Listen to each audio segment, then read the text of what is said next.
എൻ്റെ കയ്യിലിപ്പുള്ളത് ഭഗവത്ഗീതയുടെ യഥാരൂപം എന്ന് പറയുന്ന കൃതിയാണ്. ഇത് A.C. ഭക്തിവേദാനന്ദ സ്വാമി പ്രഭുപാദറാണ് ഇത് വ്യാഖ്യാനിച്ചിരിക്കുന്നത്.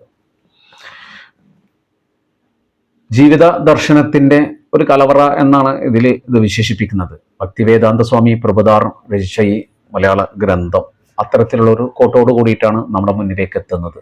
ഇത് വിവർത്തനം ചെയ്തിരിക്കുന്ന മലയാളത്തിന്റെ പ്രിയ കവയത്രി പത്മഭൂഷൺ നാലപ്പാട്ട് ബാലാമണി അമ്മയാണ്. അതാണ് എനിക്കൊരു കൗതുകം ഉണ്ടായത്.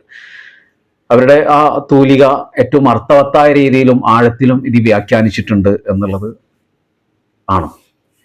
ബാലാമണിയുടെ ലളിതവും മനോഹരമായ മലയാള ഭാഷ ഇതിന്റെ കൂട്ടത്തിൽ എത്തുന്ന സമയത്ത് ഗീത യഥാർത്ഥ ഭാവം വായനക്കാരിലേക്ക് അതിശക്തമായിട്ട് എത്തുന്നു എന്നുള്ളതാണ്.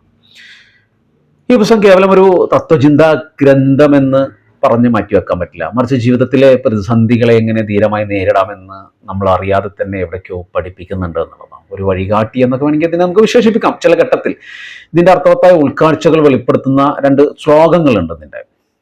അതായത് ആത്മാവിന്റെ നിത്യതയെക്കുറിച്ച് അധ്യായം 2 ശ്ലോകം 13 പറയുന്ന ദേഹിനോസ്മിൻ യഥാ ദേഹ കൗമാരം യൗവനം ചരാതത ദേഹാന്തര പ്രാപ്തിൻ ധീരസ്തത്രന മഹ്യതി. അതിൻ്റെ ഒരു സാരം എന്ന് പറയുന്ന ഒരു ദേഹിക്ക് ഈ ശരീരത്തിൽ കുട്ടിത്തം, യൗവനം, വാർദ്ധക്യം എന്നിവ വന്നു ചേരുന്നത് പോലെ മരണശേഷം മറ്റൊരു ശരീരം ലഭിക്കുന്നു എന്നാണ്. ഈ യാഥാർത്ഥ്യം മനസ്സിലാക്കുന്ന ധീരരായ വ്യക്തികൾക്ക് ഇതിൽ ഒരിക്കലും ദുഃഖിക്കുന്നില്ല.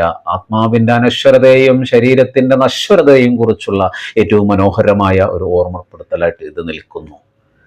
കർമ്മയോഗത്തിന്റെ കാതൽ, അതായത് അധ്യായം 2 ശ്ലോകം 47 ഇങ്ങനെ പറയുന്നത്: കർമ്മേണി വാദികാരസ്തേ മാ ഫലേഷു കഥാചന മാ കർമ്മ ഫല ഹേതു ദുർഭൂർമാധേ സംഗോസ്തത്വ കർമ്മിണി എന്ന് പറയുന്നുണ്ട്. അതിൽ സാരം ഇങ്ങനെയാണ് വരുന്നത്: നിനക്ക് കർമ്മം ചെയ്യാനുള്ള അവകാശം മാത്രമേ ഉള്ളൂ, അതിൻ്റെ ഫലത്തിൽ ഒരിക്കലും അധികാരമില്ല. അതുകൊണ്ട് കർമ്മഫലത്തെ ആഗ്രഹിച്ചുകൊണ്ട് കർമ്മം ചെയ്യരുത്. അതേസമയം കർമ്മം ചെയ്യാതിരിക്കാനും നീ ആഗ്രഹിക്കരുത്. നിസ്വാർത്ഥമായ പ്രവർത്തനം എങ്ങനെ ജീവിതത്തിലെ ശാന്തത കൊണ്ടുവരുന്നു എന്ന് ഈ വരികൾ നമ്മെ പഠിപ്പിക്കുന്നു. ഈ 2 ശ്ലോകങ്ങൾ നൽകുന്ന അറിവ് വളരെ വലുതാണ് കേട്ടോ. ഭൗതികമായിട്ടാണെങ്കിലും ആത്മീയമായിട്ടാണെങ്കിലും വളരെ വലിയ രീതിയിൽ നമുക്ക് അന്വേഷണം നടത്താൻ പറ്റിയ വരികളാണത്. ബാലാമണി അമ്മയുടെ ആലാപന മാധുര്യം പരിഭാഷയിലൂടെ വായിക്കുമ്പോൾ ഗീതയുടെ അർത്ഥങ്ങൾ വായനക്കാരുടെ ഹൃദയത്തിലേക്ക് ആഴ്ന്നിറങ്ങുന്നു. കർമ്മഫലങ്ങളിൽ ആസക്തിയില്ലാതെ ആത്മസാക്ഷാത്കാരത്തിനായി പരിശ്രമിക്കുന്നവർക്ക് ഈ പുസ്തകം ഒരു നിധിയാണെന്ന് വേണമെങ്കിൽ നമുക്ക് പറയാം. എവിടെ നിന്ന് നോക്കി കാണുന്നു എന്നുള്ളതാണ്. ആത്മീയമായ ഔന്നത്യം ആഗ്രഹിക്കുന്ന ഓരോ മലയാളിയും തീർച്ചയായിട്ടും വായിക്കേണ്ട ഒരു ഉത്തമ ഗ്രന്ഥം എന്ന് നമുക്കിതിനെ പറയാം. ഭഗവത്ഗീത യഥാരൂപം ബാലാമണി അമ്മയുടെ മനോഹരമായ കാവ്യാത്മകമായ ഒരു ശൈലിയിൽ മലയാളത്തിലേക്ക് എത്തിച്ചിരിക്കുന്നു എന്നുള്ളത് കൊണ്ട് തീർച്ചയായിട്ടും എല്ലാ കൃതികളും, എല്ലാ ആത്മീയമായ അവതരണത്തോടു കൂടി വന്ന കൃതികളെല്ലാം അതിന് ഏത് രീതിയിൽ വേണമെങ്കിലും നമുക്ക് വ്യാഖ്യാനിച്ചെടുക്കാം. ഗീതയായാലും ബൈബിളാണെങ്കിലും ഖുർആനാണെങ്കിലും ഇതിനെല്ലാം ഇതൊക്കെ ഒരു മികച്ച സാഹിത്യം എന്നുള്ള രീതിയിലാണ് ആദ്യം നമ്മൾ സമീപിക്കേണ്ടത്. അപ്പോൾ അതൊക്കെ എല്ലാം മികച്ച സാഹിത്യങ്ങളാണ്. അതിൽ നിന്ന് കാതലായ പലതും ജീവിതത്തിൽ പകർത്താൻ നമുക്ക് എടുക്കാൻ പറ്റും. വിമർശനങ്ങൾ ഉണ്ടാവാം, അതുപോലെ തന്നെ വിമർശനമില്ലാത്ത സമ്പൂർണ്ണമെന്നൊന്ന് ലോകത്തുണ്ട് എന്ന് നമുക്ക് പറയാൻ പറ്റില്ല. എല്ലാം അപൂർണമാണ് എന്നുള്ളത് തന്നെയാണ് ലോകത്ത്.